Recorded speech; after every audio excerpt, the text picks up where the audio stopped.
So we just got done watching Civil War, the new Alex Garland A24 movie. I think in the interest of that's I think it's what makes us different at the end of the day is we both got stressed out by a hyper realistic movie and you went for the milk and Oreos and I went for a glass of whiskey neat. So I think that's I'm not saying one is better than the other, but you know. I will. That's way better. So I think in the interest, and I'll let you go first, in the interest of time and just viewer engagement too, let's start with no spoilers. Just give me your quick non-spoiler thoughts. I'm not going to rebut them. I'm not going to comment on them. Just give me your quick non-spoiler review of the movie, and then I'll do mine, and then we'll go into spoilers, and we'll do this first, second, and third act. So no spoilers, just real quick. What did you think of the movie? It's good. That's my review. It was good. That's it? Yep. That's all you got? That's all I got. It's good. It's good. Should people watch it? I don't know if they want to. In theaters? In theaters, if they want to. Okay. I'm sorry. I'm just being a dick.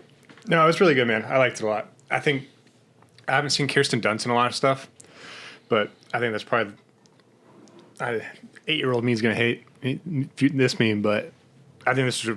I loved her way more in this than I did in Spider-Man, obviously. Yeah, she did fantastic. I didn't know she could act like that, honestly. Yeah. It's kind of hard not to spoil it. That's fair. Fuck. Did you bring the names of the acts? Because they separated them by names, right? No, they were just saying, like, how many days had passed. Oh, okay. Oh, I was thinking of Perfect Blue. I watched that last night. No. Different movie. Very different movie. I don't know. It was really good. Okay. I thought it was definitely different than what I thought it was going to be because I watched no trailers for it. The only thing I've ever seen about it was the poster where the guys are like posted up on the Statue of Liberty. Yeah.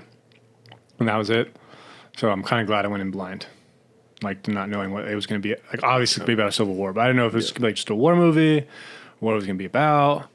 And I think I was really happily surprised that it was.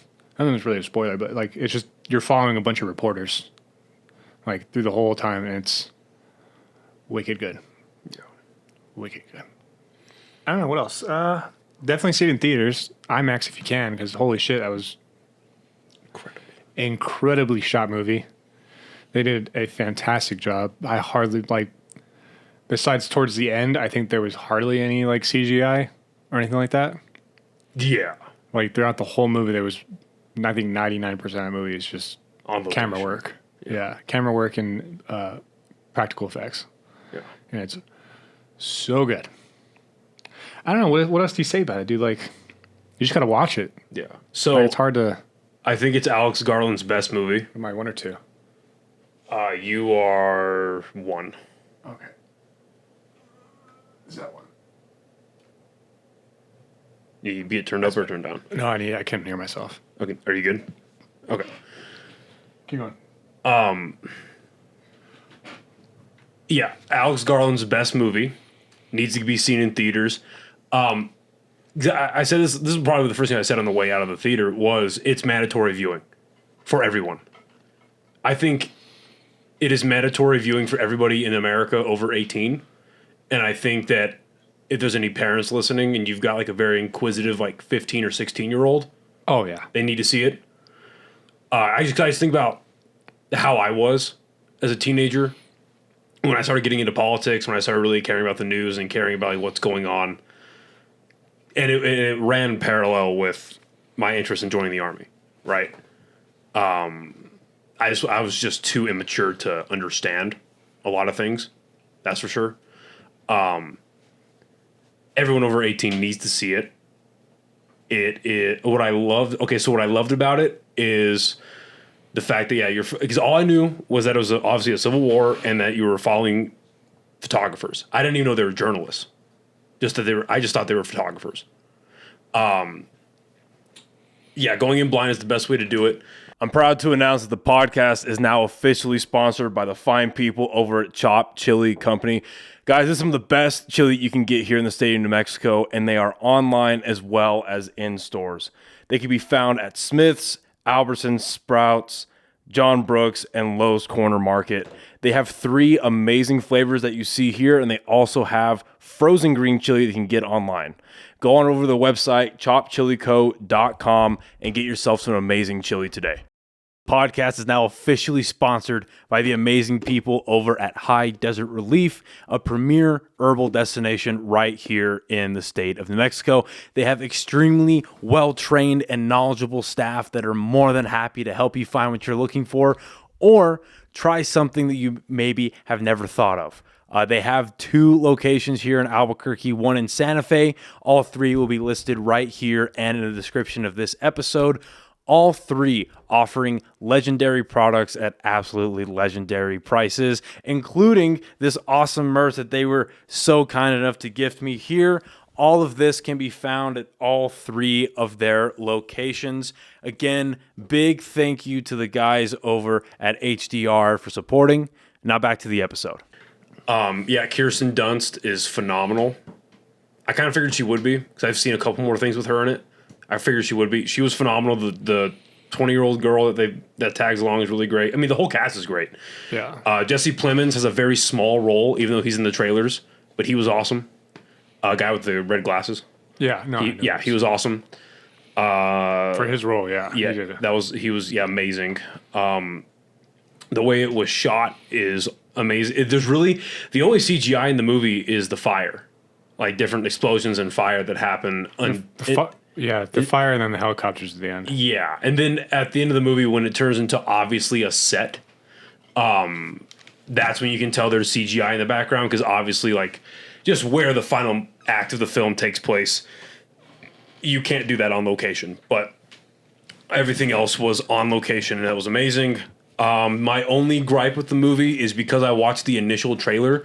The initial trailer has a lot of Nick Offerman in it, in both in person and in voiceover, and he is hardly in the movie as the president. He is in the movie, but he's barely there. Hardly there. The beginning and then and then the end. But he was fine as the president. It's mandatory viewing. Yeah, you can't really talk a whole lot about it without spoiling it. I don't know. Like you made a good point in the movie. Like I think anybody that's ever said like, "Oh, there should probably be there's going to be a civil war soon. I can feel it," or there needs to be for change. Like, you watch the movie. Yeah, that is the best. I was thinking about that too. This is the last thing I'll say before we get into the actual 1, 2, and 3 of it. Yeah, that is one of the best anti-war movies I have ever seen. Oh yeah. That is one of the best anti-war movies I've ever fucked. Because there's a lot of movies that, like, especially in the beginning of, like, the Iraq War and then just the war in the Middle East in general, where it's a lot of bravado and it's a lot of, like, hyper-America stuff, regardless if it's, like, an actual war film or if it's, like, a Michael Bay Transformers movie, right? There's a lot of, like, pro-American, America's the shit, those type of movies. I think between... This is not that. No, I think between this and the old TV series Generation Kill... Yeah. Like... Yeah. You think you're like, oh, it's gonna be a war movie. Like that's kind of what I expected. Like, oh, it's gonna be a war movie. Yeah, it was, and it wasn't. Yeah, it's really. Yeah. It's hard to like put it into words like what you see without A, spoiling it, and like B, just. I think it's a 10 out of 10. I gotta be honest. There aren't like the tension is never broken. Even in like the moments of levity, tension is never broken. No. I had a steady stream of anxiety the whole time. Amazingly shot, amazingly well written. The things that they keep ambiguous is really good. Let's get into spoilers. Spoilers. Yeah, spoiler time. So before we even talk about the first act, the trailer. There's parts in the trailer that aren't in the movie. For instance, there's a part in the trailer where they're talking about the Texas and California alliance. Not in the movie. They actually never say who's aligned with who. Yeah, they did. No, they don't. Yes, they did. When? At the beginning of the news. But they don't say like... But they don't say like who started it or why. Right, yeah. They say like it's the Texas-California Western Front. Okay, I missed that part then. Florida, whatever, like those guys, and then... Okay, main I missed that part. Of Washington. I don't know who else was with Washington there, but Okay, I missed that but then becomes so ambiguous by the middle of the movie. You can't tell who's fighting who, and No. then especially, and we'll get to it. But there's that scene with the two snipers. You don't see the other one, where it's like, oh, the guy's basically like, oh, you think there's sides to this? That guy's trying to kill me. I don't care what side he's on.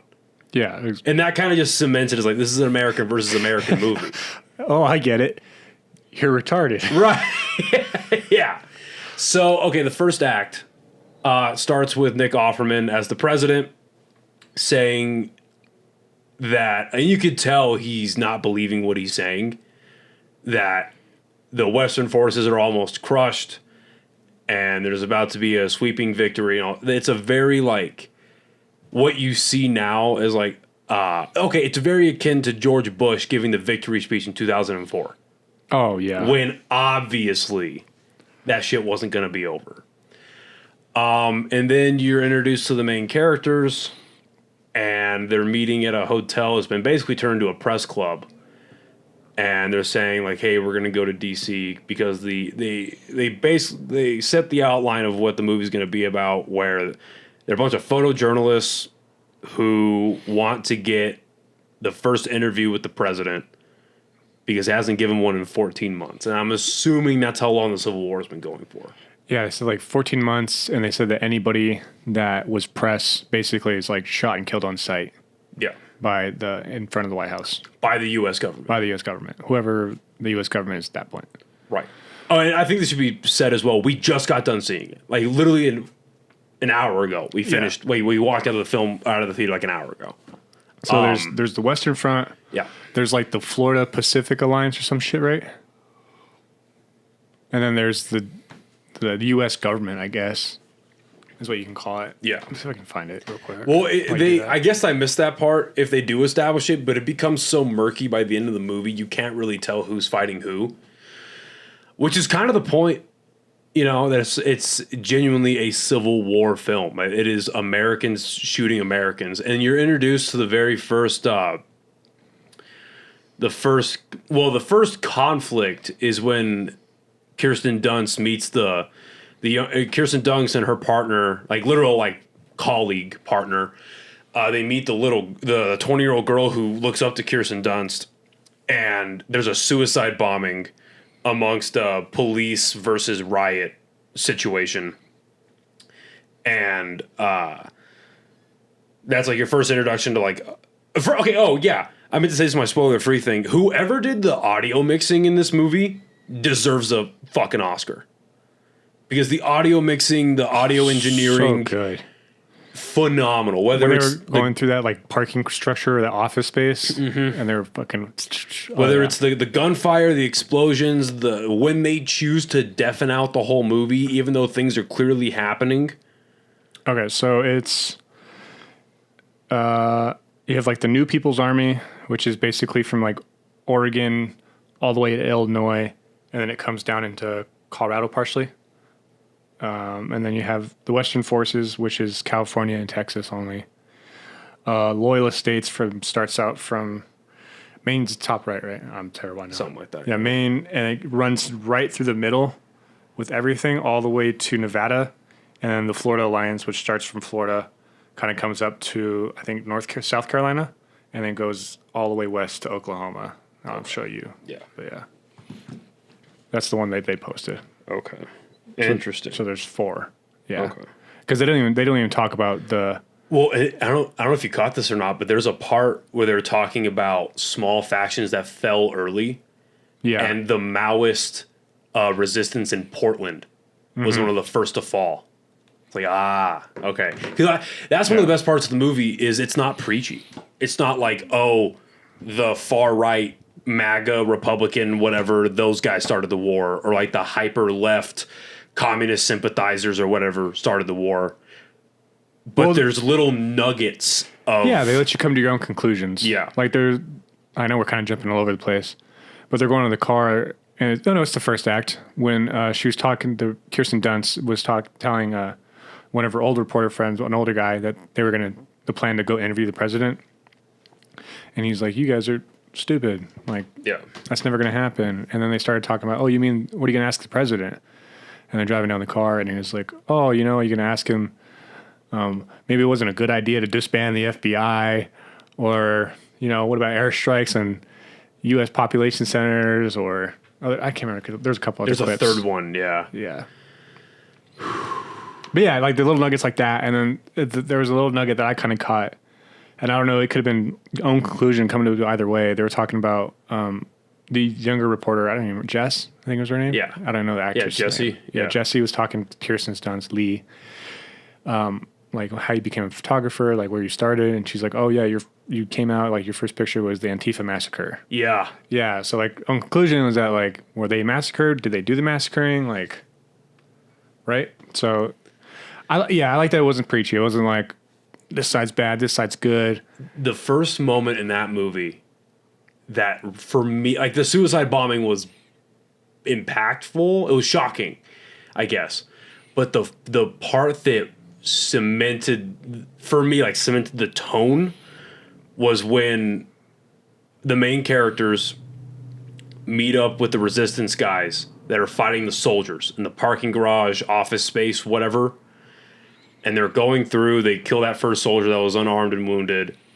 And then they get 3 American soldiers as captives. And they have the bags over their head. And they put them out in like the field area, make them kneel down, and they kill them. But they're not just killing them. They kill them with a mounted 240.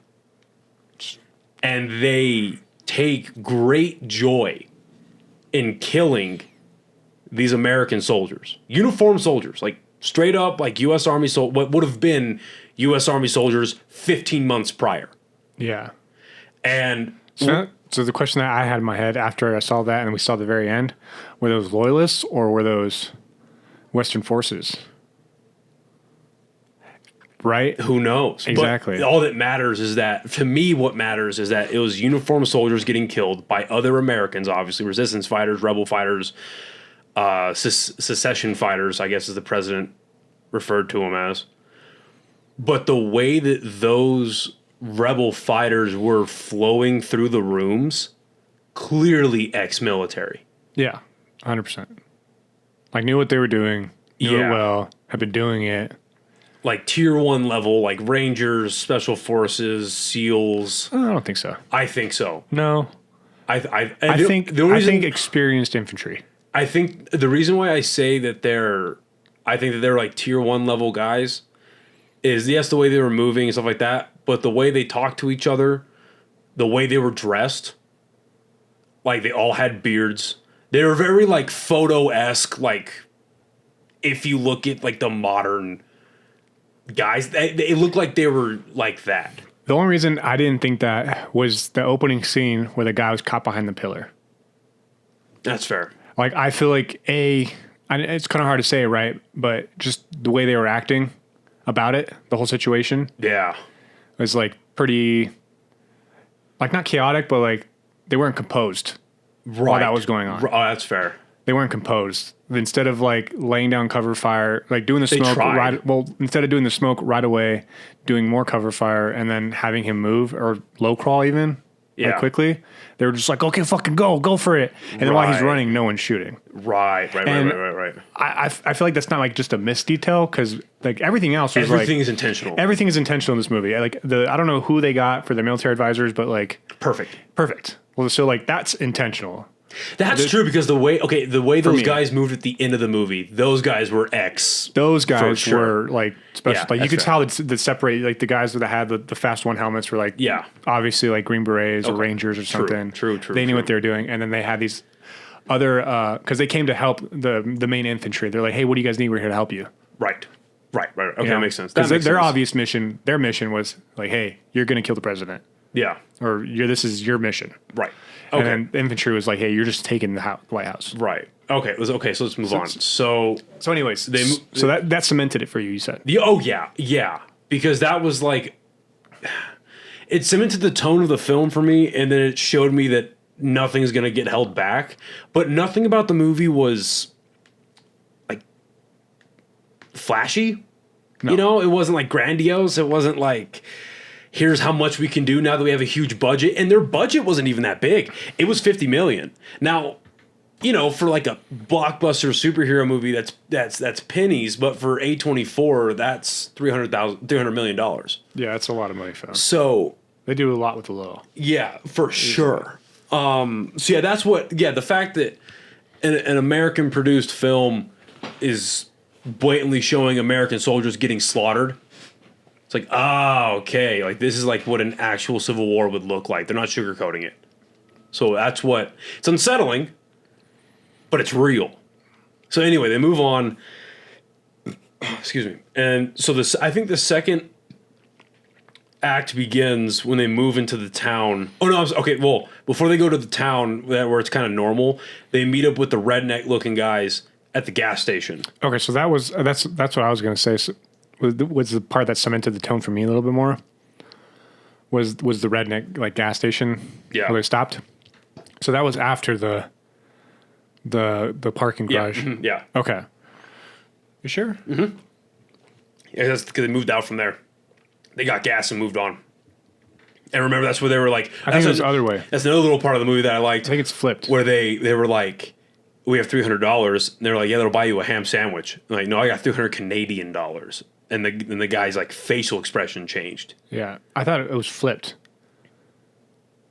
because Jess was pretty composed taking pictures while they were shooting in the parking garage. But before that, when she was getting shown the dead bodies, she was like, "Oh, I'm freaking out." Right. I think it was flipped. Yeah, you're right. You're correct. The tone was cemented for me a little bit earlier. So the parking garage thing that he was talking about is after the one that we're going to talk about next. Yeah.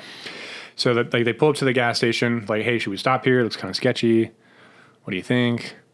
And the older guy's like, "We can't pass up an opportunity to get fuel." Yeah. And they pull in, and the young reporter or photographer, she notices something as they're driving by. So she's like, "I'm gonna go check it out real quick," and she walks off. And then one of the redneck dudes, one of the younger guys, follows her, and basically they come up to an old like car wash that's been busted up for years or however long, and there's two dudes just like hanging from it. But they're alive. But they're alive by their arms. Yeah, they're just hanging by their arms. And she's like, "What the fuck?" And it's just like real, like tense vibes the whole time. And that's when it cemented the tone for me. It was like, oh, this is... Americans are stringing up Americans. Yeah, Americans stringing up Americans. There's no rules. Like, whatever's going is whoever's got the bigger gun, really. Whoever's got the bigger stick, right? Yeah. Yeah. So basically they told them that they were looters and they hung them up and they're just harassing this young reporter like, "Oh, yeah, what do you want to... You want me to shoot them? I'll shoot them if you want me to shoot them. We just couldn't decide what to do with them." Yeah, and Kirsten Dunst, she tries to break the tension by saying, "I'll take your picture and take the guy with the gun. I'll take your picture next to the two guys they strung up." And then by the time the scene ends and they move on, it's revealed that the guy shot them anyway. Yeah.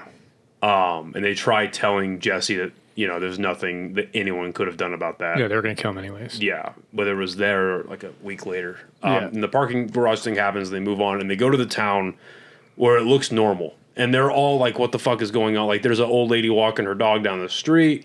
There's two, like, high school, college-age girls walking down the street, like, with book bags. And they're just hanging out. And they go into a boutique, pretty much.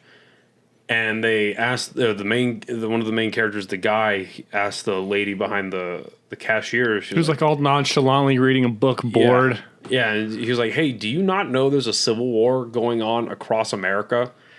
And she goes, "Yeah, but we just try to kind of stay out of it. The news is bad enough. We don't want to pay attention to it." And she's basically saying we're staying neutral. And I think, like, that is that scene and the Jesse Plemons scene are two of the best scenes in the movie. Because that girl is holding up like a whatever the opposite of a Black Mirror is. She's like the foil to the journalists in a way. Because the journalists throughout the movie are completely neutral, but they're embedded in the conflict. They are overexposed to it. Yeah. She's completely neutral to it. But then she's so like out of touch. She's so out of touch with the conflict that she probably doesn't even get bothered that by the time that scene ends and they see the snipers on the roof keeping the peace, right? she probably doesn't even care about that. No. Whatever she can do to, and she's like obviously a representative of the town that they're in, but whatever they can do to stay ignorant to the fact. Yeah, it's good. Yeah, And so but- I had to say something. I don't know if you Yeah. noticed it at the very beginning of the movie when they're fighting over the water, like, and they're taking pictures of the riot. Something I really liked that they didn't have to say or like do right away, like that just solidified for me, like, oh, Kirsten Dunst's been like, she's a reporter that's been doing this for a while, was when she saw that chick running with the flag and she's like, oh shit. And she pulled the chick out of the way and got behind the car like immediately. Yeah. And then fucking boom. Oh, thank you. That's another thing that they showed. I thought that was fucking like she's seen this. Yes, so a couple times That's before. another thing that they did in the movie. Thank you for saying that. Yeah. In the first act of the movie, there's a part where Kirsten Dunst, they show like flashbacks of her career where she's overseas and she's seeing all these ugly things. Like it's prisoners getting shot, it's prisoners getting set on fire, it's massive gunfights happening between two like militia forces or two rebel forces. She's seen American forces take on like Middle Eastern forces and African forces. And everything that she sees overseas, that they like everything that they show of her and then memories. and then just Civil War of like the restlessness or like the coups that go on in Africa and stuff like that. Everything that she sees happens to Americans by Americans later in the movie. Yeah. All of it. Oh, okay. Yeah, it's just like, I and don't know. then I really like that. And in the second act going into the third, there's a part where she just straight up says like, I thought we were overseas taking pictures to send back home saying don't do this. And now here we are. Okay, so and then there's a part where so now we passed the gas station, we passed the parking structure. yeah, and past the peaceful town, and there's a part where they're hanging out and they see the gunfire at night, and the guy's super excited. That's before the parking structure. Okay. Because that's where they end up going. Oh, right. Yeah, it's just his optimism breaks down throughout the film. And that's fucking depressing as shit. Anyway, I don't know if it gets shattered. it changes. It gets changes shattered after with what's his face. after the Asian guys get killed. Yeah, after their journalist buddies get killed. And so that's after. So there's a part that it changes. It doesn't like get demoralized. It just totally. So after flips for him. after the happy quote unquote town, they leave. They're getting tailed by a car. Turns out it's two of their reporter buddies. There's this really weird scene where they're like they're literally like driving together, and one of the Asian dudes hops into their car, and then Jesse hops into the other car. Yeah, just goofing around. They're fucking around, and they peel off, and our main character is left behind with their new character. And Kirsten Dunst is like, "Hey, we got to go find them." And they end up seeing that their car is pulled over to the road, and they're gone. And this is when we meet Jesse Plemons and his buddy. Yeah, so there's three soldiers. And it's the scene from the trailer where he's like, "What type of American are you?" Yeah, they're basically like there's mass grave, bunch of random bodies, like not soldiers or just civilians, random people, and they're salting the bodies or liming them, and like dumping them with the dump truck into this hole, and like that's when it changes for him. And I was just thinking about it now, and I think it changes for him because it changes for most people, right? Like it's cool. It's like, oh, this is exciting, right? Until it's happening to you. Yeah. And like, I think it changes for him too, because like even like how neutral they are, right? Where like they can film both sides, like they still got involved without doing like anything. They were nothing. Yeah, but based with Jesse Plemons, right? Yeah, so he's going around like he has the one Asian guy that peeled off in the car with Jess. They're both like down on their knees, like he's talking to them, and then Kirsten Dunst and the other two are like, we gotta go do something. We gotta go say something. And then I don't know his name. The old guy. I forget his name too. I forget his name, but the old Sammy in the movie, Sammy, the old character. He's like, no, everything Sammy. in my gut's telling me that if we go down there, we're gonna die. Like he's like an older reporter. Like you can, like they had mentioned like several times throughout the beginning of the movie. Like he's been doing like war reporting for a long time. Yeah. And he's just telling him like, no, everything, my instincts are telling me to go down there, we're gonna die. And then, so Kirsten Dunst was like, okay, you stay here. You can't run. You're old anyways. And they go walk down there, and then just the tension's rising, like the bowstrings getting pulled. And then Jesse Plemons' character is walking around like, okay, well, why do you want us to stop? Like, I already know you're reporters, but what are you? Where are you from? Yeah. Well, no, but even before that, when one of the main characters, the guy, he's trying to talk to him nicely, and he's like, "Hey, these are my colleagues," and he goes, "Oh," he points to the first Asian guy he's got on his knees. He goes, "Oh, this is your colleague?" He goes, "Yeah." "Oh, that's your bang!" And in the middle of his sentence, shoots him in the chest. Yep. Shoots the Asian guy, kills him dead. And that's when he starts asking. Continue, but that's when he starts asking like Wagner Mora. Yeah, he starts asking him like, "What's your?" I'm just trying to put the names. So I can have names. Yeah. He goes, "What's? Where are you guys from?" And then so he starts asking him where he's from, like you can, because you can tell like when he's asking him that, like there's a right answer and there's a wrong answer, and he's trying to like I don't know, like it's so good, like tension's just so high at that point. He's like trying to figure out, well, what does he want me to say, right?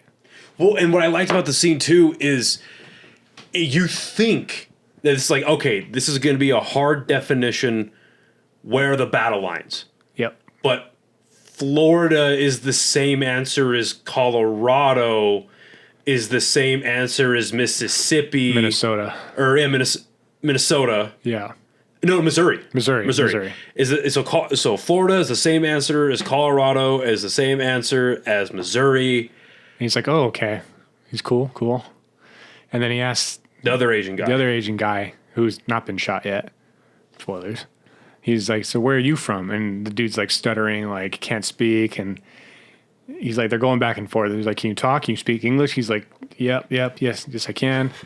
And then he just points the gun and he's like, okay, I'm just going to ask you real quick in just one word in English. Tell me where you're from. And he spits out Hong Kong. He's like, oh, Hong Kong. So China. Boom. Just fucking blasts him. And then he starts pointing the Oscar at Wagner. I don't even remember his character's name. I don't remember. Oh, they don't even. Yeah, I forget his name. But anyway, what I thought was interesting about that, the Hong Kong thing, because there's a moment, and Jesse Plemons is such a good fucking actor. There's a moment where he almost like gives him a pass. And even that little acting moment that he has, a little like change of emotion in his face. Because again, so much of this movie, as we've said before, is up to your own interpretation.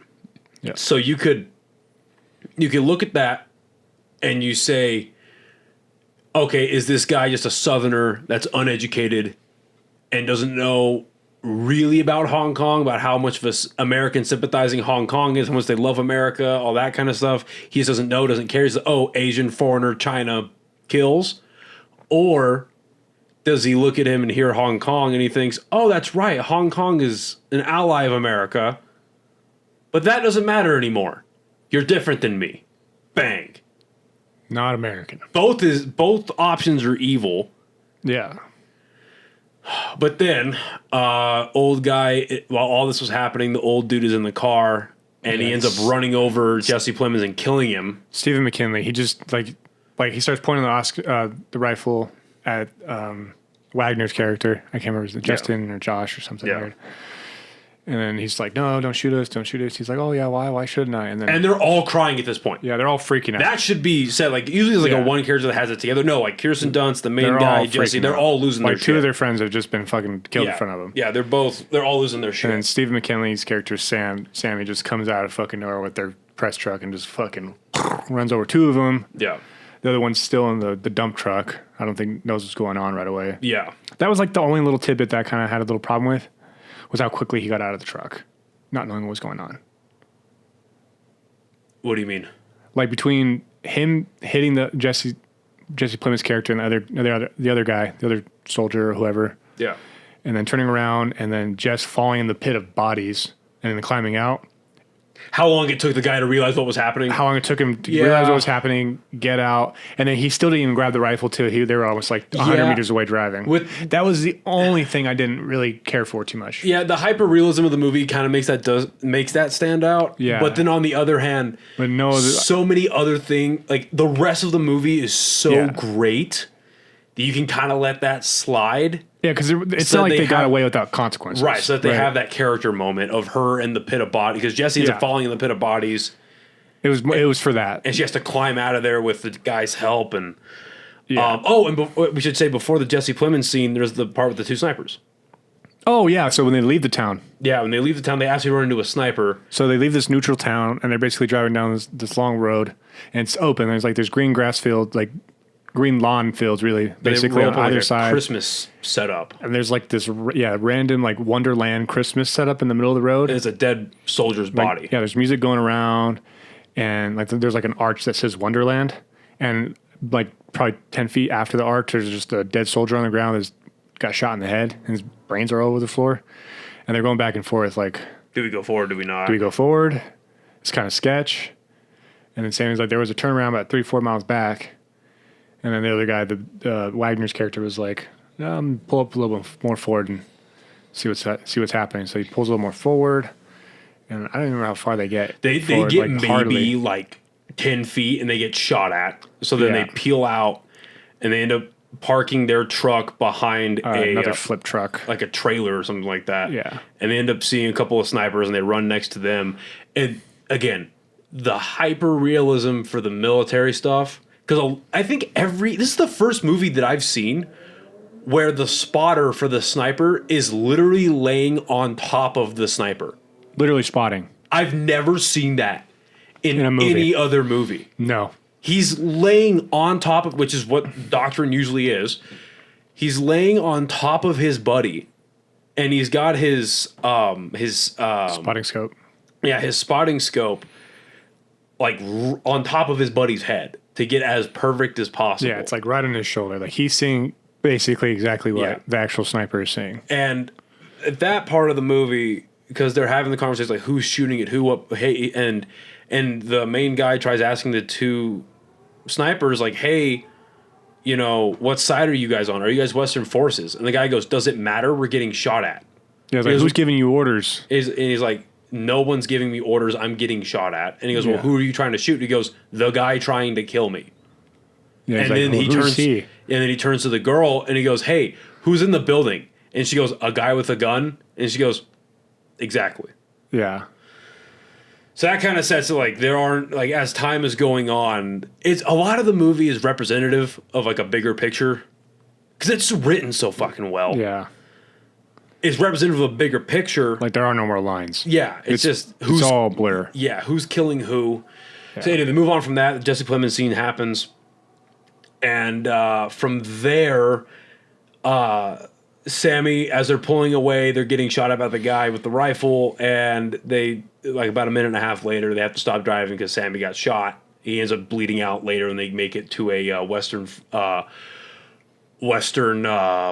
Forces. Western Forces encampment, and they get told by a couple more embedded journalists that the president has surrendered, and that Western forces are in Not the president, the generals. the government. The government has surrendered. So not the Yeah. president hasn't surrendered. The government has surrendered. It's like the main body of the loyalists Yeah. have surrendered. Like the generals have been running it. They're like, we give up And the Western forces over. are closing in on the White House, on the White House, on the rest of on some loyalists and the president who are still holding out. and they plan on killing the president. Yeah. No cap. They say that very specifically. No capture. Who can get a gun to his head first? Yeah. And there's a good moment where Sammy, beforehand, he's asking the main guy, he's like, hey, what are you going to ask him? And he tells him, and he names off a couple of previous, like Gaddafi and Saddam Hussein and another one. And he goes, they're never the men that they're built up to be. And that pays off later. Oh, yeah. I didn't even think about that. So you said, that's so good. Yeah, that pays off later. But anyway, so they're at the encampment with the Western forces. And what I liked about it is the movie so clearly is indifferent to the character's emotions. Like when the main guy's having a mental breakdown because Sammy died. Well, because the two guys he knew are killed, and then Sammy is killed. Yeah, it's a silent scene. It's a silent scene, but then there's music over it. Yeah. Like happy music over it. It's like no one cares about your emotions in this war, which is really like it's rough to watch, but it's real. So they end up camping there for a bit, and they're like, yeah, we're gonna keep moving to DC, and that's when the third act begins. And the third act, and the movie's not very long. I looked it up about like almost towards the end of the first act. The movie's an hour and 49 minutes. I don't know. It's quick. It felt way longer. But it doesn't drag in a bad way.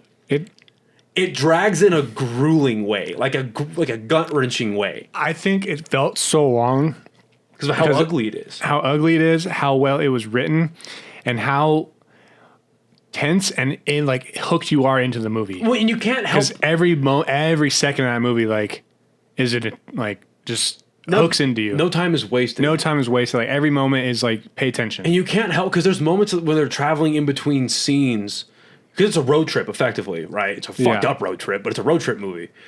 And as they're traveling in between scenes, there's iconography of America because you're in America. You are in America, so you're seeing all these normal things. I got real Walking Dead vibes with the helicopter at the beginning. Yeah. And you're seeing things that you would see on your commute to work. Maybe not your commute to work because you go across the street. But like, on a normal 15-minute, 20-minute commute to work, things that you see. Malls. And and you can't help but like put yourself in your own personal life into like, oh, that's where this would happen. Or this is like, would I survive that? Would my friends survive that? And so that makes it go longer. Yeah. I don't know if you were doing that, but I was definitely doing that. No. Like relating it to the real world, I couldn't help but do that. Like, kind of, but I think I was more focused on the story. I think for me, like trying to figure out, I think I was more focused on trying to figure out what's happening in movie world. Yeah. Rather than like adapting into I couldn't help but like, what if this happened here? And then I feel like I've done that too many times already. Like I just accepted in my brain, like not making it out. Maybe I'll make it out. Maybe. Slim chance. Yeah. God. So then we live in a city. Like it's just Yeah. And then so they decide they're going to DC, and right when they step into Washington DC, it's a war movie. Like it's your I wouldn't say traditional, but it turns into an action movie. It is with character moments of taking the pictures and like moving, like traversing through the city blocks. But it's straight up, again, like it is everything that you were set up to see in the first two acts. The payoff is gruesome and it's horrible and it's ugly, but it's everything you were promised. It's American on Americans. There are no more fucking helicopters, gunships, tanks. Oh, dude, when that gunship came through and they were shooting the parking garage where those people were embedded with the miniguns. So like an Apache comes through, or a Cobra, and just like fucking is flying through skyscrapers and buildings, missiles and it's fucking lightening up these fucking the loyalist forces. Because like they're getting pinned down, like the Western Front's getting pinned down at this intersection by the loyalists, and they're not getting through. And they're getting beat pretty good. And then this Apache just comes through and just lights them up and clears the path. Like it's I don't know, it's so good. To watch that was like, holy shit. And because it's like loud too. Like the sound, they did an amazing job with the sound. Like it's loud, it's in your face. Like there's so much shit going on, and you can hear the main character speak just enough so you understand what's happening. But it's not like because a lot of war movies have that issue where like they're in the middle of a firefight and they can all clearly hear what each other are saying. No. Like if you watch, and also because in that third act, Kirsten Dunst is having an emotional breakdown as it carries on. She's not taking pictures. Yeah, and the role of her and Jesse kind of flip.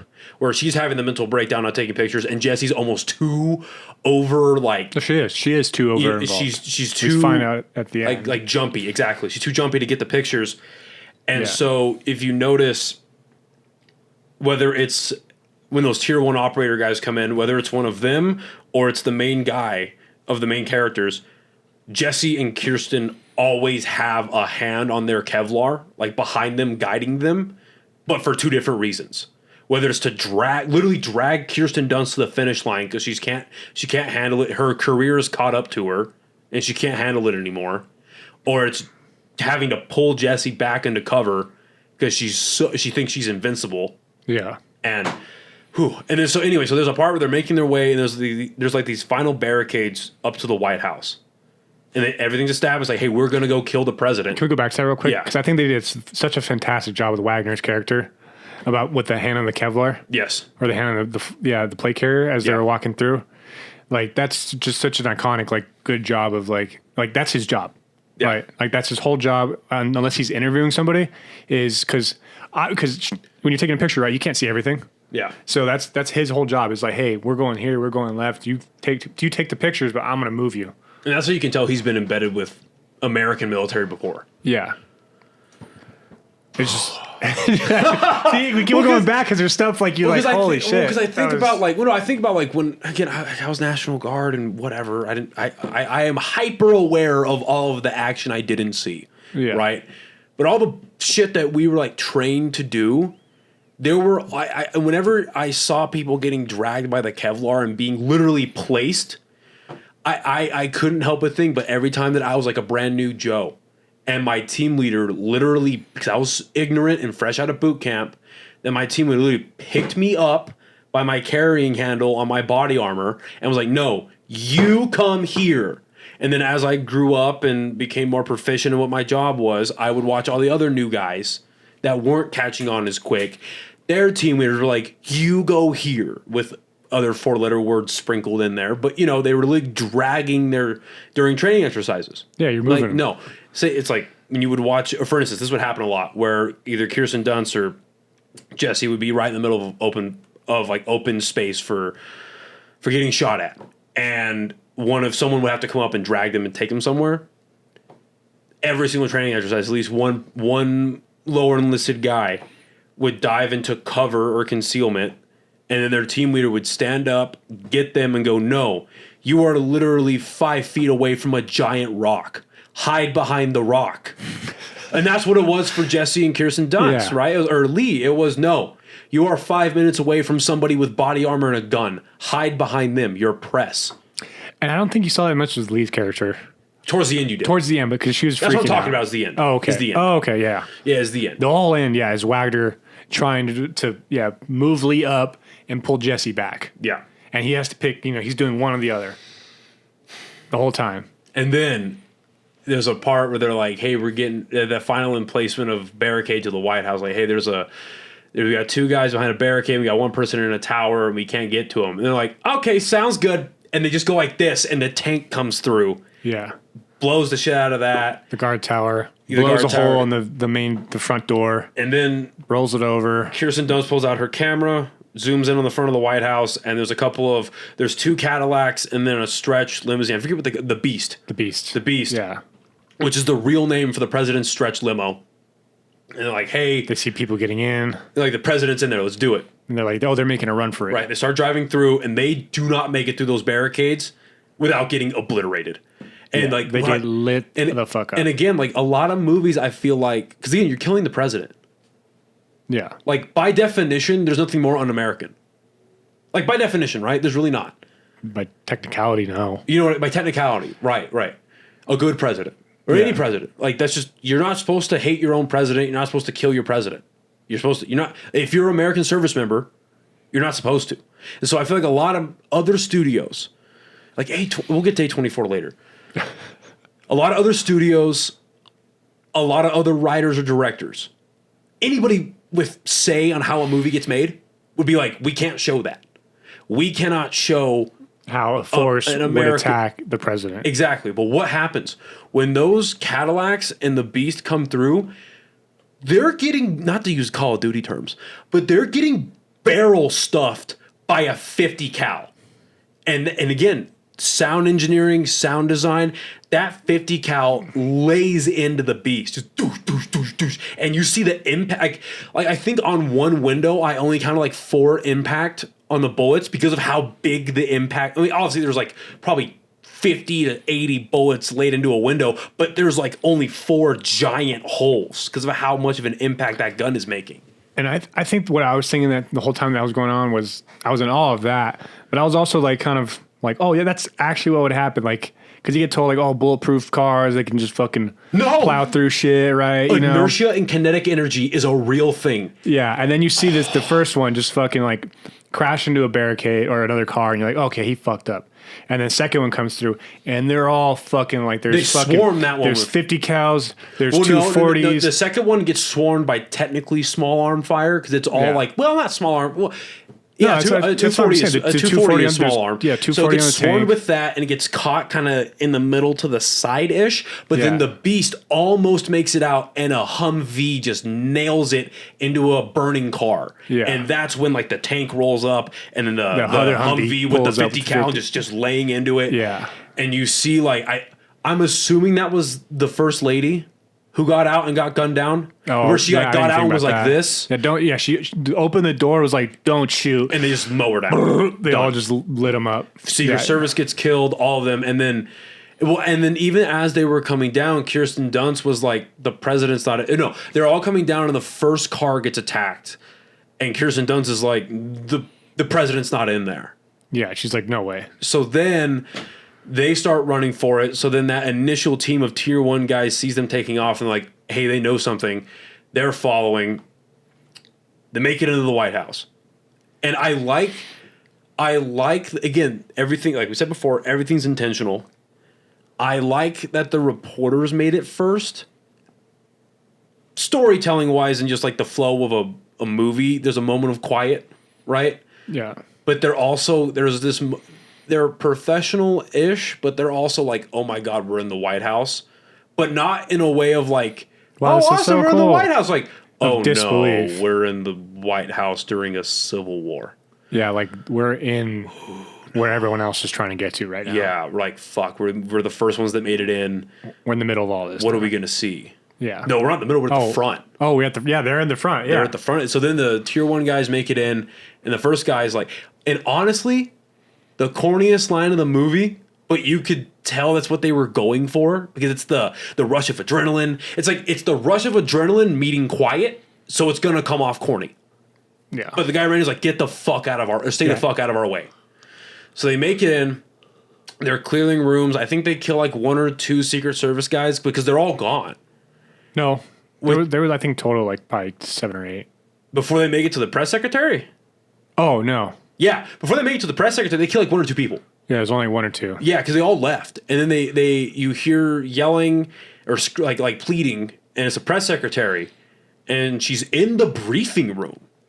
Don't shoot. Don't shoot. We're here to negotiate. Yeah, we And want what to I liked negotiate about this- terms of surrender. Talking about like setting a tone for a film, even at the final act of the movie, the final moments of the movie. What I like about it is there is no mention of race in this movie. And for me, it's cemented this is not a racial thing. This is a purely political views, like different sides of the same coin type thing. Race doesn't matter anymore. Is that it's when the press secretary is a black lady, and she's like, we're here, we want to negotiate the release of the president. We've decided on neutral whatever. And the first soldier to yell back at her is another black lady. Yelling. But she was, basically the press secretary was pleading with like one of the infantrymen who's a black lady soldier, and she's like, we want to move him to neutral ground. We want safe passage. We decided Iceland or Greenland. Can we trust you? Can we trust you? And she's like, and then the soldier was like, oh yeah, sure, bring him on out. Yeah. And she's like, do we have your word you won't harm him? Like, oh yeah, totally, come on out. And But I just like that interaction happened between 2 black women. Yeah. I like that happened because it's showing that like the color does not matter. no, It's what side are you on? yeah, And for better or worse, this deep into the conflict, there's no switching sides. There is zero side flipping. There's no negotiating. It's you are dug in. This is who you are. Like, anyway. yeah. There's no, like, yeah. I like that part of it. It was like there's no surrender now. Like this is it. Keep that energy. Yeah, When you were behind the president when this was good and he was airstriking civilians and you thought that was a good thing, keep that energy. yeah. This is it. This is the end. There's no getting out of this. Like, it's happening. Yeah. And then Like, we are here to kill the president. She's trying to negotiate. You're not stopping us. And in the middle of her saying negotiations, one of the other guys, the leader of the tier 1 guys, kills her. Yeah. And they're like, all right. And they get in there and they get to where the president is barricaded in the Oval Office. And they kill the Secret Service guys. And they're about to dome. And they've got Nick Offerman on his back. Also, major spoilers. As they're clearing rooms and stuff and going through. Oh, right. Yeah, as they're clearing rooms, going through. How did I miss that? Jess bum rushes in with the soldiers before Kirsten Dunst and Wagner's character do. So she goes in them with the soldiers by herself, and she's taking pictures. This is the impression that I got. She thinks that that the president's about to step out and they're going to kill him. So she jumps into the clearing to get the picture. No, right? No. So throughout the whole time they're in the White House, Jess's character keeps noticing Kirsten Dunst's character crossing between, like, from one side of the hallway to the other to get a picture of the middle. Yeah. And she's doing it like she knows what she's doing. Like, you can tell she's done it before. Kirsten Dunst knows when to shoot, like when to take the shot or when to cross. And she, like, there's 2 or 3 times she does that. She crosses, like, in the middle of open ground where she could get shot, and she takes a picture, and then she gets to the cover right away. And then right towards the end, Jess sees Kirsten Dunst do that again. And she's like, oh, I can do that.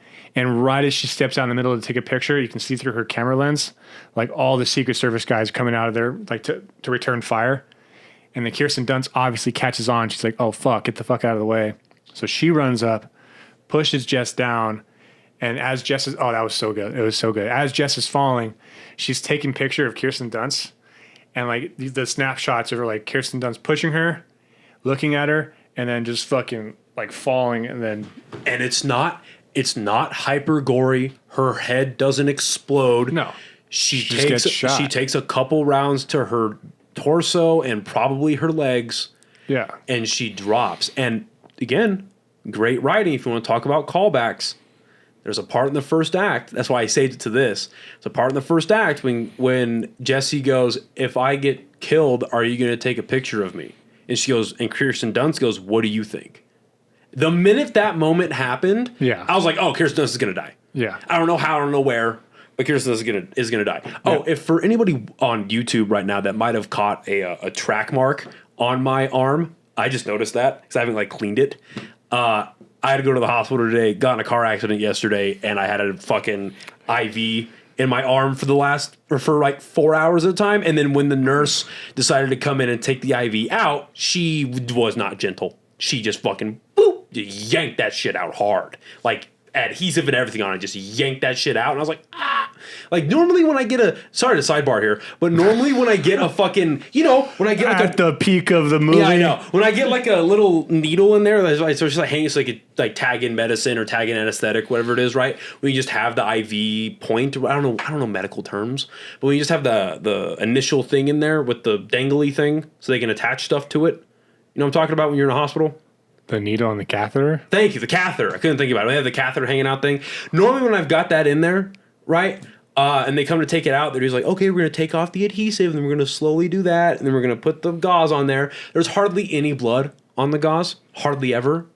When I took that fucking gauze off, it was dark red, and then just big bruise. And I was like, sounds good. Anyway, I don't do heroin. That's what I'm trying to say. He does. Anyway, so yeah, Kirsten Dunst dies. And you know what I liked about it is that it wasn't glorious. No. And you could tell, again, there's so much that is left to your own interpretation and not even interpretation, your own opinion of the matter. But the main guy sees, because Kirsten Dunst dies and lays down next to Jesse. Just dead. The Tier 1 operators take down the Secret Service guys, and Jesse's sitting up next to Kirsten Dunst's dead body. The main guy comes up, sees what's happening, or what happened, is obviously pissed off. But he tells her to get the fuck up, we have to keep going. Because their objective is right, the president is right there. We can't mourn right now. That's happening now. So he like yells at her, doesn't even pick her up, which I thought was impactful. He tries to. Because again, he like gestures to pick her up. No, he just goes like this. He doesn't even go to grab her. I thought he like kind of tried to. He doesn't even, that's what I liked about it. Is he didn't even go to grab her because of how that's the only way his emotions slip through is that's the one time he doesn't touch her. Or touch her pull handle. Yeah. Her drag handle, rather. Is when he sees one of his best friends get killed because of her. Yeah. He recognizes what's going on, but enough professionalism takes over Like, we got to finish. We have to do this. We're here. Right.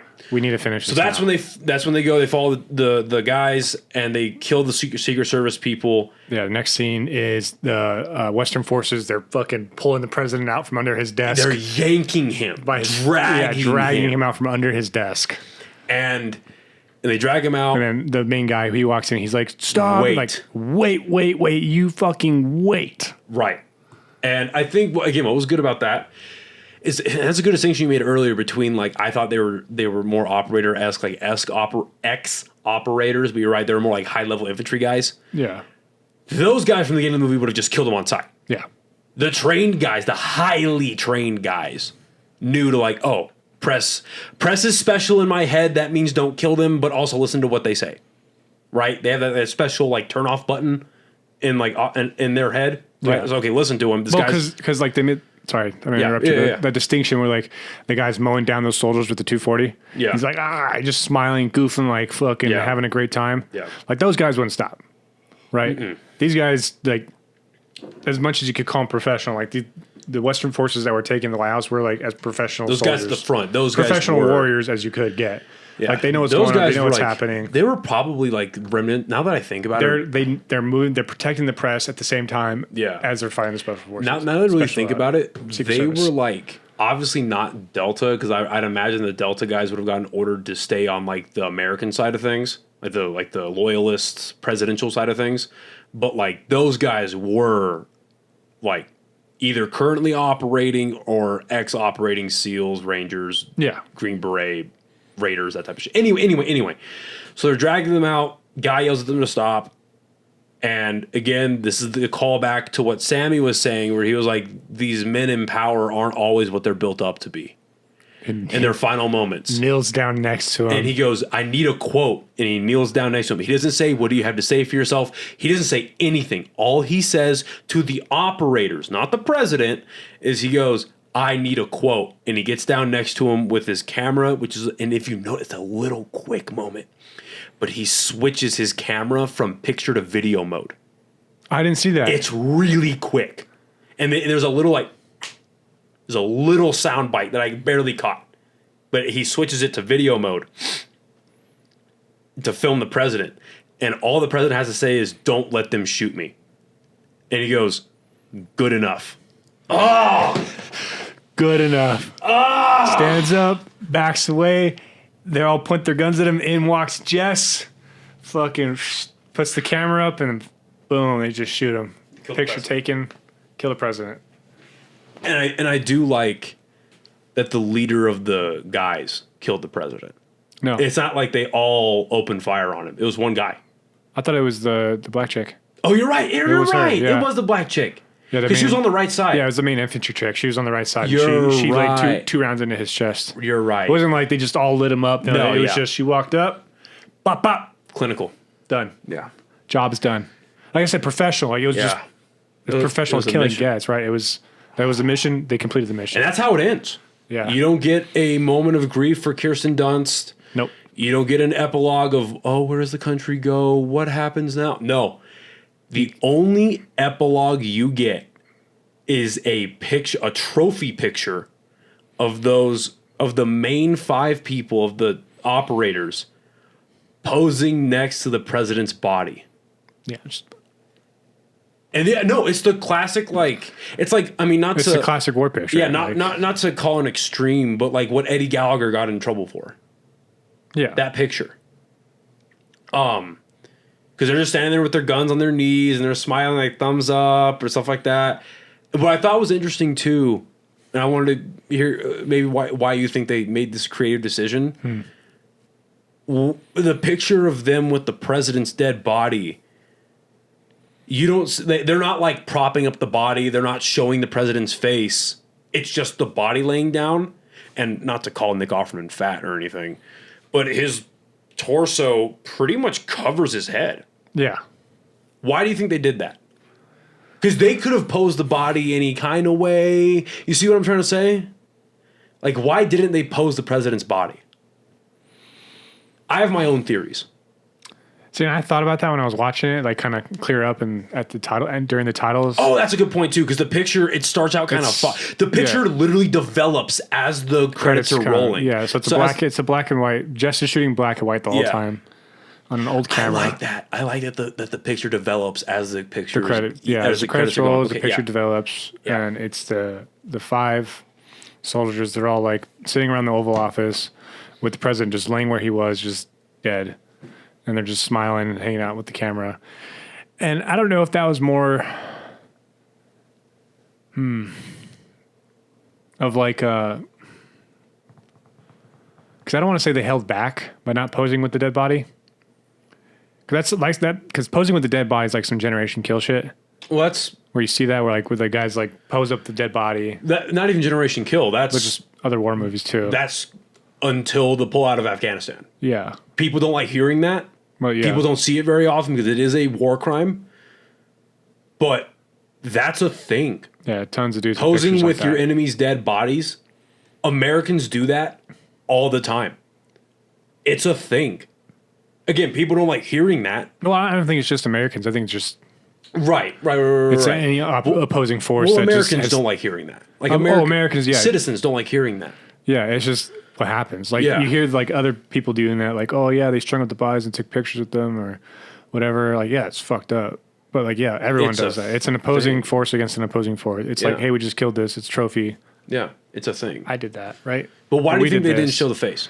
Specifically the face. Honestly, I don't know. I didn't really think about that too much. I was just kind of thinking like maybe like they just want to go that far as to like have prop up the dead body. I don't know. What were your thoughts on that?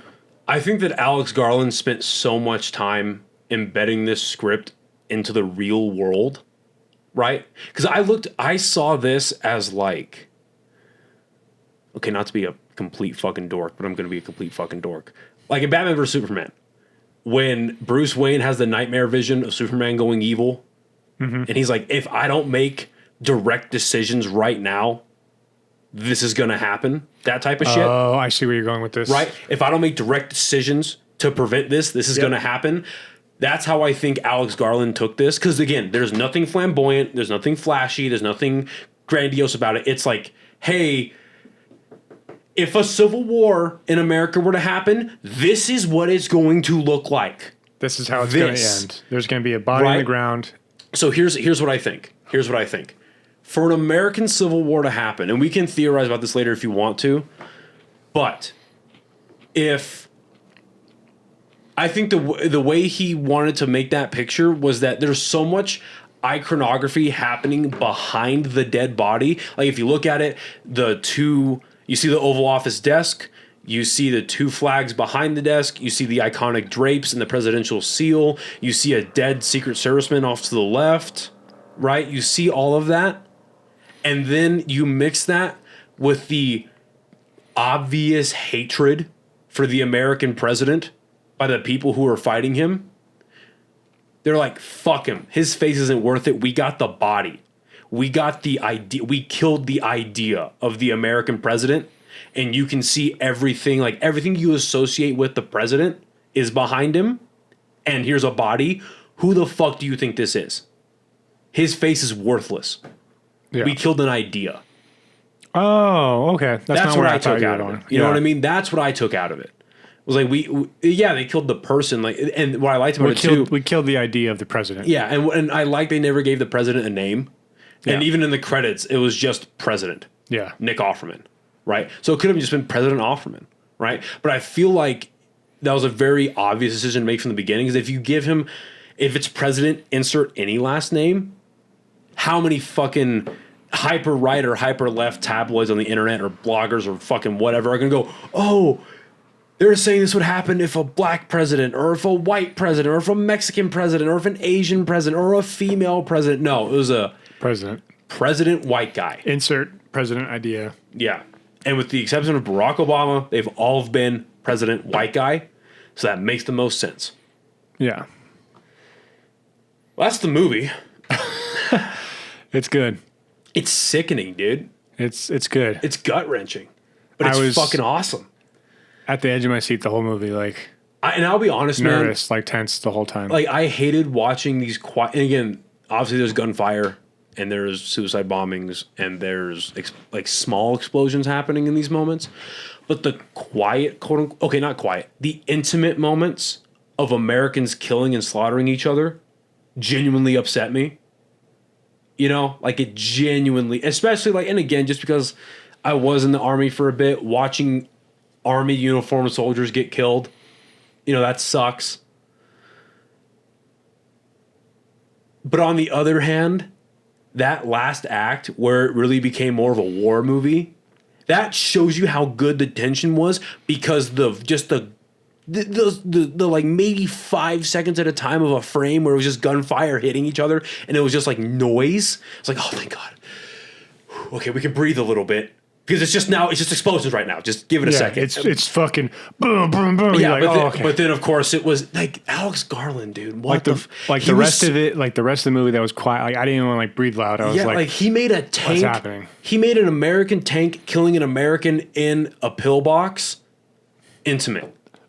Like what? Because you knew that was an American in there. Yeah. Another soldier, another whoever. Everyone in that movie grew up in a pre-Civil War America. Yeah. It wasn't like, oh, we've been here for 20 years, 30 years. This is what America, it's been a war zone for 3 decades. No, it's like 14 months ago. No one ever says this, but you can insinuate, you can extrapolate.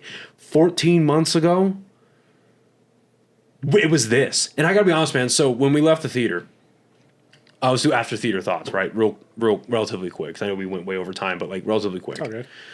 So when we left the theater, my phone was at 1%. So I was like, fuck, I'm not going to connect to the Bluetooth, whatever. I just drove home. I needed a quiet ride home. I didn't get to the point where I like got overly emotional on the way home, but I was really thinking about it. And I was like looking around. And I looked at my surroundings differently. Because I've had those thoughts, of course, because again, of how much I pay attention to the news and politics. Like, I'm not going to say on a deep level, so like I can tell you like spouting facts, but like on a deep level, I feel like most people, because most people are ignorant. And I don't say that out of hubris. I say that out of, I try to strike up political conversations amongst people that aren't my close friends, and they just don't pay attention to it. And on the one hand, I'm like, okay, that's kind of, you should really pay attention to this stuff. But on the other hand, I'm like, ignorance is bliss. And I totally get I get the statement. But anyway, I've had that moment before with myself on a regular day where I'm like, man, all of this could go away that quick. Because these fucking idiots at the top don't know what the fuck they're doing. Or they do know what they're doing and they think it's going to go one way when it's really going to go this way that we just saw for the last hour and 49 minutes. But anyway, I'm driving home silently. And I'm like, damn, like all of this could be a fucking war zone. Because like, and I really thought, and I want to hear your thoughts about this too. I was really thinking about it. And I was like, how close are we to that? Like the movie.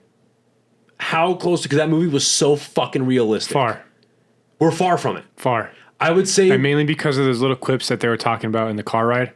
Where Sammy was like, you're going to ask him about why maybe it wasn't a good idea to disband the FBI. Well, the disbanding the FBI thing, I don't think we're that far away from that. No, but that's what I was thinking about. And then I was like, and then maybe you think it wasn't a good idea to have airstrikes on civilian people. Because I think civilians. Let's zone in on that specifically, right? Because if you remember during 2020 when the BLM riots were taking off and the COVID, the people were protesting out of, because people were protesting for BLM, but it was charged by COVID lockdown, right? Can we agree on that? Yeah. Okay. Do you remember when like there were 6 days in Portland when those fucking idiots like walled off 4 blocks and they tried creating their own little like emplacement? Oh, their own like little town. Yeah, remember that? Yeah, remember it that? Lasted all of a week. No, 6 days. Specifically 6 days. I remember that. Yeah. Okay. So the airstrike part, right? The fact that at least local government was like, okay, they're acting like fucking toddlers. Let them burn themselves out. Let's do our best to mitigate regular people getting hurt by this and property damage happening. But let them burn themselves out because they turned on each other so quickly that it kind of like ate itself from the inside. Well, because who stepped in? It was the FBI that stepped in, right?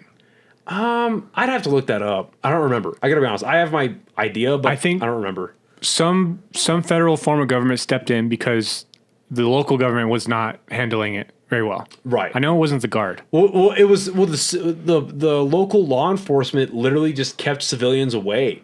Yeah, and they let them burn themselves out. Yeah, and I know the feds stepped in. Yeah, whoever the federal entity that stepped in, they were like, yeah, just let them fucking burn themselves out. Let them do it. It's fine. No one's getting hurt. This is what they want. Let them have it.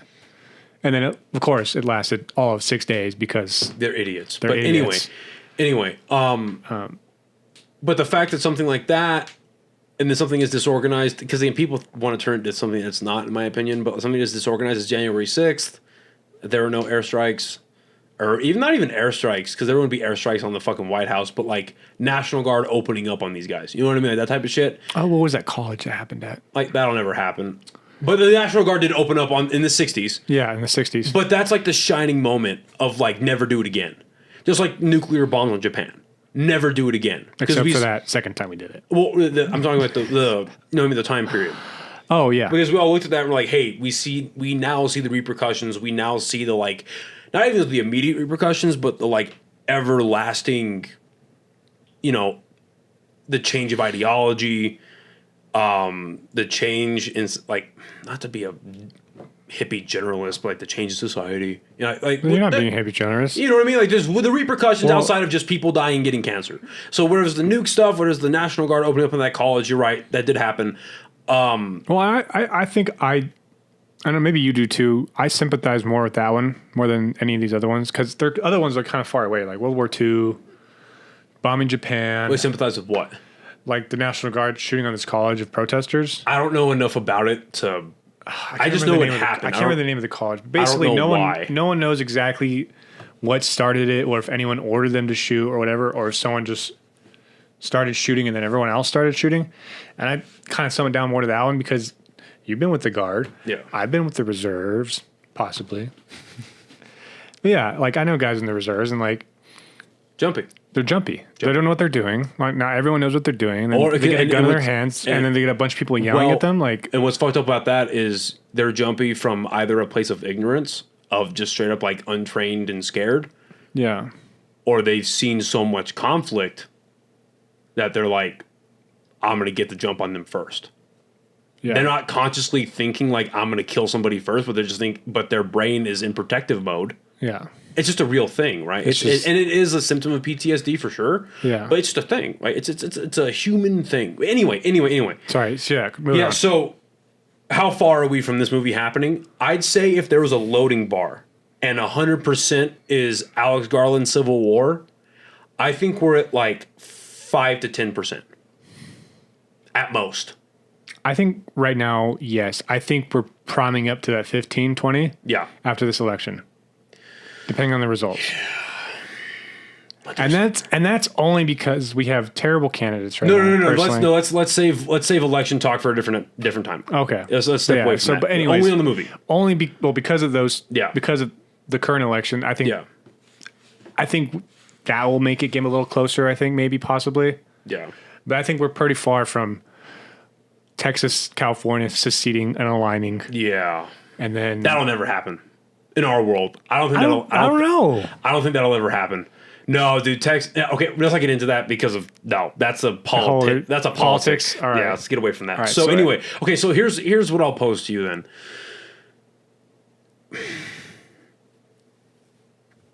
Okay, I'm trying to figure out how to word this question. On a surface level, it's obvious why this movie was made by A24.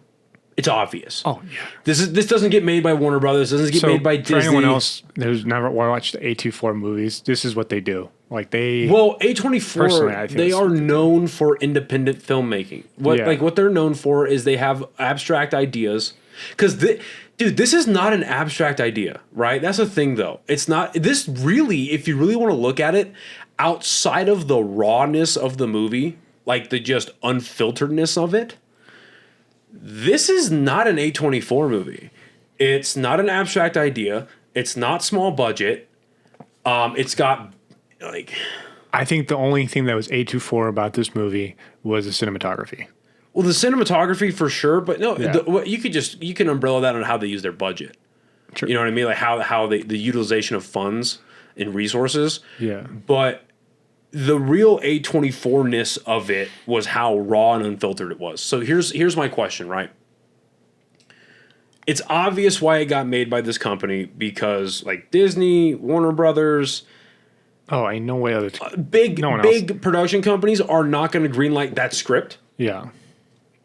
Why do you think this script got greenlit by A24? And then what I noticed too, the only major product placement was Nikon. So obviously Nikon, the camera company, because if you notice, like they made real sure on those frontal shots of Kirsten Dunst and Jesse taking pictures, that Nikon symbol was at literally dead center in the screen. Dude, that's product placement. Come on. I don't think so. That's product placement. Dude, that is, you don't think A24 couldn't have got either like CGI'd out that fucking logo, or they could have just gotten a regular camera and scratched out fucking logos? That was product placement, dude. And think about this. Hold on, because you don't know shit about cameras. Okay, let me finish. Okay. But A24 also just said that they have been taking a loss on most of their movies with the recent decline of physical media.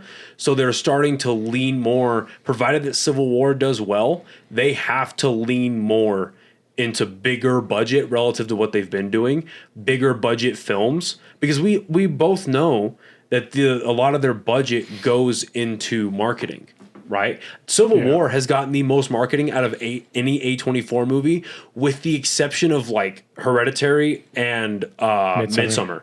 And what's important about that too, though, is because how they knew how well those movies were going to do. Because Bo was afraid, Ari Aster, right? That didn't get a whole lot of marketing at all. That was all word of mouth. That's why that movie bombed, right? But Midsommar and Hereditary did so well due to word of mouth and really good marketing, right? So we both know that budget goes into marketing a lot. And they came out, I think it's like a week and a half ago, and they're like, hey, we have to make more bigger budget movies provided Civil War does well, because we're taking so many losses on movies like Beau is Afraid. Oh, okay. Like I think they actually named Beau is Afraid in their statement. Yeah. So, because I'm sure they thought that was going to be a knockout of the park. Ari Aster plus Joaquin Phoenix, especially a post-Joker Joaquin Phoenix. Well, I feel like I saw a lot of marketing for it, and I wanted to go see it, and then word of mouth, I was like, maybe it's not, maybe I don't want to see it. Maybe I'll wait till it comes out. You should. But anyway, why do you think Civil War got greenlit?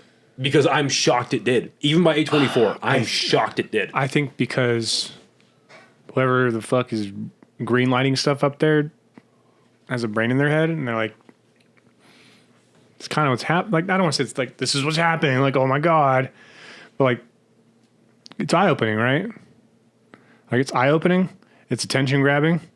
And you throw a movie out there with the name Civil War with the tensions as they are right now, like, it's going to do good.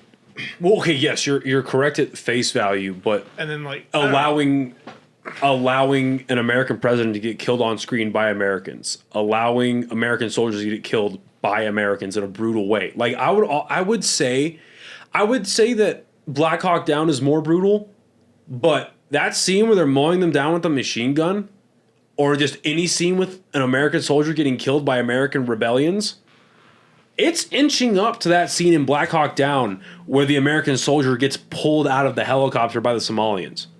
It inches up there. Yeah, for sure. I mean, I don't know. Because like it's brutal, right? Mainly because it's like it's here, right? Yeah. Like they're talking about this place, like where you go to get Starbucks in the morning. Some dude just got blasted by an Apache helicopter, you know? So I don't know. I don't know if there wasn't a reason to not greenlight it. I think there were plenty, but Why? I just think they ignored them. Yeah, but why? You're asking me why. Yeah, everything that I just said. Like dude, we could sit. I mean, it would probably take us 6 hours to go through that movie if I paused it and talked about every time that movie should have gotten greenlit by today's standards, by like today's corporate production studio I mean, standards. come on, but like, I don't know. I just have a hard time. Like maybe like being that person to be like, oh, this is why they should have fucking filtered. I don't think they should have. I don't think any movie should get like filtered like No, that. so I'm not for censorship at all. But Yeah. I'm just going by judging by what gets put out now. But judge it by what A24 puts out. When's Right. the last time you watched a movie that you're like, oh, they fucking censored that? No, never. Of course not. Of course not. So But like, if this had gotten put out by like Warner Brothers or Fox, and then you asked me that question, I'd be like, that's a good fucking question of who greenlit this script by Disney. right. Well, But right. by A24, I'm like, Well, no, A24 is the only company to do it. Maybe I was just. it doesn't surprise me that they greenlit the script. That's all I'm trying to say. Like, No, the fact that A24 greenlit the script doesn't surprise me. If Disney had done it and then greenlit the script, I'd be like, wow, that's someone's getting fired. Right. No, I'm not. So, if there were any, if I had known complete spoilers, not even just character deaths, but like plot points and like seeing what happens in scenes, like scene descriptions. If I had known that before I had seen the movie, I would have been like, okay, of course A24 is putting this out, but I hope this movie does really well money-wise because this is risky. The things, because word of mouth is going to spread like crazy. Yeah. I'll say it's risky. Because it's Americans don't want to watch this. Dude, they don't.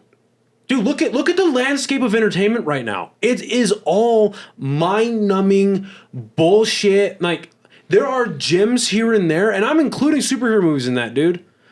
Like, it's all mind-numbing. Take your mind off of Gaza. Take your mind off of Ukraine. Take your mind off of inflation. Now, granted, I'll let you finish. I'll asterisk that by saying that's what the movies have always been. The movies have always been escapism, get away from your world, get a little bit of levity. But like, I think we're living in a world right now where media, like film production, because I think TV shows are really doing a lot better right now than films are. Yes. But where film production is so much fluff and it's so much like junk food. That's why A24 is getting flocked to so much, right? Because it's all junk food. It's all hyper escapism. Like, oh, dude, you go ask like your standard. Go to your average family in Tanawan right now, and for everyone else out of New Mexico, that is a gated community here in Albuquerque. That is hyper fucking bougie, or even not even them. Go down to the mansions off of fucking Coors and like Ellison or whatever it is by the Taco Bell Pizza Hut combo, right? You go down to those mansions and you ask them, hey, here's free tickets to this really well-made movie, but you're going to watch Americans kill Americans. You're going to watch a not-so-distant dystopian future about a war in your backyard. You're going to watch your president get killed. And you can say your president, really make them think it's whatever candidate they love, right? You're going to watch your president get killed by American soldiers. And, yeah, you're going to go watch that. Do you want to see that? They're like, no. I want to go watch HGTV. I want to go watch House Hunters. I want to go watch Keeping Up with the Kardashians. I want to go watch the next Marvel movie because my kid loves it. I want to go watch the new Ghostbusters because I miss Bill Murray and I want to introduce my kid to something that I love. That's why like, the reboots and sequels and prequels and whatever do so well, because it's all junk food. It's all I'm saying. It's a big risk to put this movie out outside of the social commentary.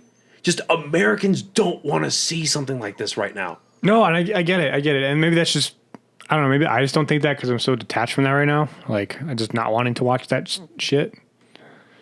Like last night, I was trying to fucking find a movie to watch, and I was like, oh, like scrolling through shit. And I was like, junk. I was like, am I out of like thought-provoking movies to fucking watch? And I was like, oh, Perfect Blue. Yeah, Perfect Blue is cool. Is that one on? But read, but whatever. I don't know, man. Like, and maybe that's just me. That's why people need to watch it. Yeah, maybe because I want to watch movies like that, where that I like thought-provoking movies. Because I don't really have a lot of time to like fucking read a book anymore. Because I've just been studying, but I think that most people. I think I fill my thought provocation with like movies, and I hate when I have to like at the station. Like when I go to the station, and we're trying to find a movie to watch. Like, oh, that's a fucking Joey movie. We're not watching that because I picked those kind of movies. I picked those fucking. Yeah, no, I'm not even kidding. Like, because like we have something on. It's like someone walks out. Like, oh, is this a fucking Joey movie? Yeah, because I'll watch those kinds of movies, like the ones that make you fucking think a little bit. And then the perfect example was one of the guys like, oh, we're watching this, and they threw in Dumb and Dumber, and I was like, fuck this. Well, you understand that though. Yeah, I understand it. I get it. Like I understood a while ago. There's a difference between like movies I like and a station movie. I 100% recognize the difference. It's comfort movies. Yeah. Like, we just talked about a couple nights ago how Superbad it was rated the best comedy ever. And we were like, yeah. Dude, we watch Nacho Libre like three times a month. Nacho Libre's this shit. Yeah, I know. But yeah, so. Like Step Brothers or fucking Talladega Nights. So taking the fact that we're at a fire station out of the context, right? Yeah. It's more the fact that like, in my mind, that's what's happening. Right. Big picture. Yeah. Is people would rather watch Dumb and Dumber than go to the movies and see a thought-provoking movie like Civil War and then think about it and then talk about it. Exactly. Not just go watch and be like, oh, that was a fucking action movie. Well, because I think people like the idea of a thought-provoking movie more than they actually do in digesting it. Yes. You know what I mean? And during times like that we're living in right now, I hate to sound like I'm talking shit, but because I really don't blame those people. I really don't, man. Like, I don't know. I think the tipping point that we're getting, and we can talk about this later, but like, I think the tipping point that we're getting to right now, we can't afford to mind them anymore. But we're inching we're inching the threshold of where I can say I get it. Where like, would I rather read about why the Palestine-Israel conflict is really happening? Would I rather read about it or watch a informative podcast conversation about it? Would I rather do that? Or, dude, the fucking Batman animated series is so damn good. Would I rather watch Batman go win? Would I rather watch Step Brothers? You know what I mean? Like, I see, and I like you said, we're at the tipping point of like, I get it. Yeah. Because I get it too, because I'm sick and tired of seeing the news in your face, all this bad shit's happening, fucking pay attention. But it's happening. And it's like, okay, I get it. It's happening. And it's hard to be like, to not be like, well, it's not in my backyard, so I don't give a fuck. Because like we had that conversation earlier, like with Ukraine and fucking Israel, like just, not Ukraine and Israel, Ukraine and fucking Russia, Israel and fucking whoever the fuck else. Yeah, Palestine. Yeah. Sorry. I was like, just let them, I don't give a fuck. Yeah. Like, and in the big picture, it affects everybody, right? It does. Like, it does. That's the issue. Like, the don't worry about it problem part of me is like, let them fucking kill each other. Who gives a shit? Yeah. It's not here, right? Not yet. Well, that's the exact mindset of post World War I, pre World War II, was it's not our problem. Yeah. Until it is our problem. Yeah, and that's just, I don't know. I think that's just kind of the mindset I've been in lately. It's just, well, a lot of people. I'm more worried about what's happening here in America than I am what's happening overseas. Because what's happening here is worth worrying about. Yeah, because it's worth worrying about. It's not in our backyard. Let the other world powers take care of the other side of the world. Let them deal with it. Why are and that's just me also thinking like it's kind of the peacekeeping U.S. is kind of coming to an end. Personally, yeah, I think those times are almost over. Yeah, of like the world police. Yeah, like not to agree with fucking Trump. I'm not going to say it, not to get into politics, but he was like, the world should pay us to police him. I was like, I kind of agree with that. If you're good at something, don't do it for free. Well, no, like like really, like, because when you think about it, like world, and we talked about the world trade runs on the fact that the U.S. is present and protect those trade routes. Like that's the only reason we have global trade. Yeah. Anyway, but yeah, so Civil War is fucking dope. It's good. It's not provoking. It just. Yeah. I don't know how long we've been talking, like 2 hours. Yeah, if you made it this far, it's fucking sick. Go watch it. Like, seriously, go watch it. Means you, Evan. It'll be one of those movies I buy on 4K, but I don't watch for a few years. Just because, like, it's unsettling, but it's worth reminding. That's a still booker for sure. Yeah. Dude, have you seen those A24 releases where they're like books? No. When we get off, I'll show you. Cool. Also, real quick tidbit. Yeah. Did you see that all the Blu-ray versions of 28 Days Later and 20 Weeks Later, like $500? Because they're out of print. Mm-hmm. Who was I just? No, okay, so I did a 4-hour podcast on Wednesday with a couple comedians. Yeah. And that came up because one of them had never seen 28 Days Later. And because we had talked. Now you can't, bitch. Yeah, we talked about Civil let's War. just stream it. Yeah, no, it's not on streaming. Because something happened. No, 28 Weeks Later is. Yeah, but Days isn't. Yeah. And something happened where the 28 Days went out of print the same time the rights got fucked up. So the rights are in limbo right now. And so we don't know. No one knows how long it's going to carry on for. But 28 Days Later went viral like 2.5 months ago because people started realizing. Oh, because it got pulled from Max. No, it was the beginning of the year. So like January 1st. When all like the streaming services changed monthly or whatever, like changed their stuff monthly, people noticed that like, hey, HBO Max, where is 28 Days Later? And then people were like, hey, Amazon, where's 28 Days Later?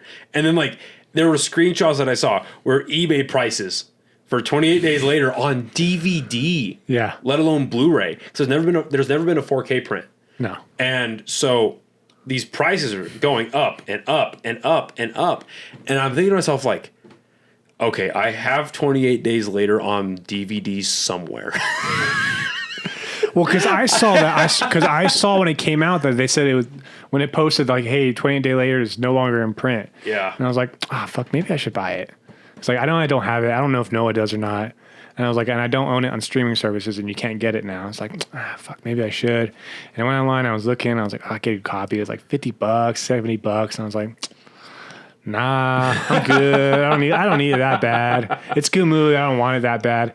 And then I checked back 2 weeks later. It was like $300. I was like, what the fuck? So, and that's what's fucked up too, though, is even if you bought it on Amazon Prime, yeah. let's say you bought it, you don't have access to what you bought. And that's a whole other conversation of streaming rights. Yeah. It was funny as when I was in film school, one of the movies we had to watch was 28 Days Later, like watch and analyze. I think the only place you can find 28 Days Later now is in that like there's like a student library database of film and TV media. I forget what the website is, but if there's anywhere to find 28 Days Later, that's the only place I can think of. Probably. So anyway, Civil War is sick. Time for us to go to bed probably. I'm fucking tired of shit. I'm gonna have to edit this together and throw out reels from the episode that I put on Mondays. I still haven't because of the wreck and all that, or on Tuesday rather. Wah. Yeah, won't. But good fucking movie. Good fucking movie. Fun times. All right. Bye everybody.